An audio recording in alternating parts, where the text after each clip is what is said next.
안녕하세요. 주말이 금방 흘러갔습니다. CATL과 포드의 합작 공장이 위기에 직면했어요.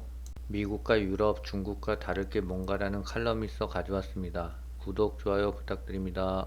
포드와 CATL 합작 공장이 비상에 걸렸다는데요. 미국 상원에서 포드 자동차와 전기차 배터리 제휴를 맺은 중국 배터리 업체 CATL이 인플레이션 감축법의 보조금 혜택을 받지 못하게 하는 법안이 발의됐어요. 중국 기업이 보조금 혜택을 받지 못하도록 하겠다는 의도라고 풀이됩니다.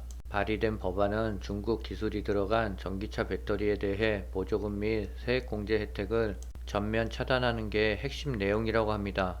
테슬라가 유럽에서는 중국 비아디 배터리를 쓰지 않기로 했답니다. 비아디 LFP 배터리 잇단 화재 사고로 품질 이슈가 불거진 데 따른 것이라고 하는데요. 테슬라가 배터리를 주문하고 있는 LG 에너지 솔루션과 CATL이 점유율이 늘어날 전망이라고 합니다. LG 에너지 솔루션은 테슬라의 요청에 따라 전기차용 LFP 배터리를 개발 중인 것으로 알려져 향후 두 회사 간 밀월 관계는 더 깊어질 것이라고 예상하고 있어요. 중국에서 자사 배터리를 적용한 비아디 전기차 화재 사고가 수차례 이어지며 품질 문제가 촉발한 데 따른 것이라고 설명하고 있어요. 비아디는 자체 개발한 블레이드 배터리가 열관리 효율이 뛰어나 화재 위험이 작다고 주장해 왔는데 배터리 업계 관계자는 비아디 설명과 달리 사고가 잦아지자 테슬라는 비아디 배터리를 쓸 이유가 없어진 것이라며 비아디가 유럽, 인도, 동남아시아 등의 전기차를 만들어 수출하는 등 테슬라와 직접적으로 경쟁 관계에 있다는 점도 계약 종료의 이유로 보고 있습니다. 테슬라의 LG 에너지 솔루션 의존은 더 강해질 것으로 전망되고요. 테슬라는 유럽에서 LG 에너지 솔루션과 CATL, 북미에서는 파나소닉 제품을 쓰고 있는데요. 비아디 빈자리를 기존 업체가 채울 가능성이 크다고 합니다. 박정일 기자의 좋은 칼럼이 있어서 가져왔습니다. 한국의 제조업 삼키려는 미국과 EU, 중국과 다를 게 뭔가라는 제목인데요. 미국놈 믿지 말고 소련놈에 속지 말자 해방 직후 신탁 통치를 둘러싸고 좌우 갈등이 심할 때 유행했던 민요의 한 구절이랍니다. 최근 미국과 유럽연합이 잇따라 내놓는 반도체 배터리 공급망 관련 법안의 핵심은 결국 삼성전자와 LG에너지 솔루션의 반도체 배터리 핵심 기술을 빼내 가겠다는 건 아닌지 의구심이 들고요. 표면적인 명분은 중국의 굵기, 즉 몸을 일으킴을 견제하겠다는 것이지만 결국 자국 산업을 위해 우월한 외국 기업의 기술을 도둑질하겠다는 것이 아닌지 의심할 대목이 많다라고 합니다. 한국무역협회가 최근 공개한 EU의 핵심 원자재법의 내용을 보면 EU 영 내에 있는 배터리와 반도체 제조업체들은 2년 간격으로 공급망에 대한 감사를 받아야 하고요. 모터를 쓰는 전기차 제조업체들은 제조사 정보와 연구 자석 관련 정보 등의 정보를 제공해야 한다고 해요. 법안의 명분은 친환경 전환에 필요한 핵심 원자재의 특정 국가, 중국에 대한 광물 자원 의존도를 완화하기 위함이라고 하는데요. 그러나 이 같은 이유가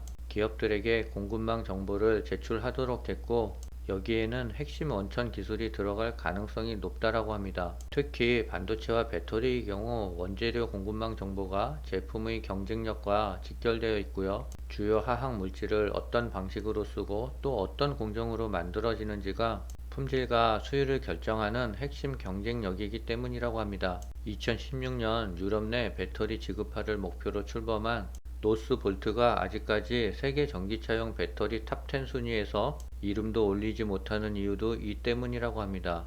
물론 과정이지만 만약 노스볼트가 유럽에 진출해 있는 LG 에너지 솔루션이나 SK온, 삼성 SDI가 10년 동안 쌓아온 핵심 공급망 정보를 고스란히 받아 분석한다면 중국을 제외한 세계 1위 자리에 이 기업의 이름이 올릴 것이랍니다. 미국의 반도체 지원법도 마찬가지고요. 미국 정부의 보조금을 받고 싶으면 투자 규모와 운영 계획, 생산 설비까지 공개하라는 것인데 이 역시 핵심 공정 기술이 유출될 가능성이 크답니다. 반도체 종주국은 미국이지만 메모리 반도체에 한해서는 한국에 밀리고 있고요. D램의 경우 한국 업체들이 시장 점유율이 80%에 이르는 압도적인 우위를 점유하고 있고 랜드프레시 역시 반도체 세계 최강인 인텔이 도전했음에도 불구하고 삼성전자는 물론 SK 하이닉스에게도 밀리고 있습니다. 빅데이터와 챗 GPT 등장으로 메모리 수요가 향후 10년간 기하급수적으로 늘어날 것을 고려하면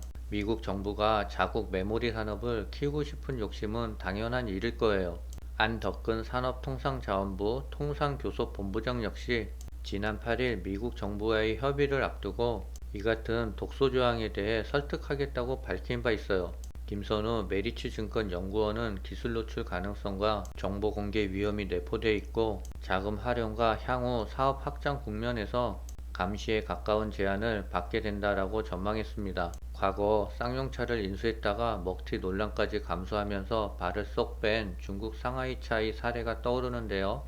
쌍용차를 인수할 당시 투자 약속을 지키지 않았어요. 업계에서는 쌍용차가 가지고 있던 다임러 AG 기술을 노린 것 아니냐는 주장이 지금까지도 끊이지 않고 있습니다. 뻔한 말이지만 강대국들의 보호주의 물결에서 살아남는 길은 자체 경쟁력을 키우는 수밖에 없고요. 최근 WBC 2023에서 한국 야구 대표팀이 호주와 일본에 연패한 것을 두고 일부 평론가들은 외국인 용병에게만 의존하다가 자국 투수를 키우지 못했기 때문이라고 비판했어요. 야구보다 더 냉엄한 국제통상의 마운드에서 수출 코리아를 이끌기 위해서는 시속 160km를 던질 수 있는 자국 선발 투수가 필요합니다. 스타트업부터 잘 육성해 어떻게 국가대표 기업으로 키울 수 있을지 정부와 업계는 머리를 싸매야 할 것입니다. 지금까지 칼럼을 읽어봤는데요. 전부 뼈 때리는 글이었어요. 내일은 블랙 먼데이가 예정돼 있어요.